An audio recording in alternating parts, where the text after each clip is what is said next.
ರೈತ ಇರದ ನಾಡೇ ಇಲ್ಲ, ರೈತ ಬೆಳೆದ ಬೆಳೆ ತಿನ್ನದವರೇ ಇಲ್ಲ.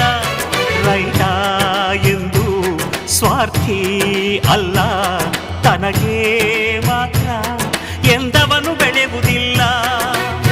ಮುಕ್ಕೋಟಿ ದೇವತೆಗಳು ಇದ್ದರೆ ಏನಂತೆ, ಗಣಪತಿಯೇ ಮೊದಲು ನಮಗೆ ಎಲ್ಲ ಪೂಜೆಗೆ.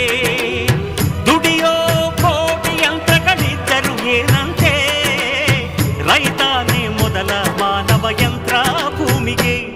ಈ ರೈತ ನಕ್ಕರೆ ನಗುವುದು ಭಾರತ, ಈ ಭಾರತ ದಿವಸ ಲೋಕದ ಸ್ನೇಹಿತ. ಅನ್ನ ನೀಡೋರೆ ನನ್ನೋರು,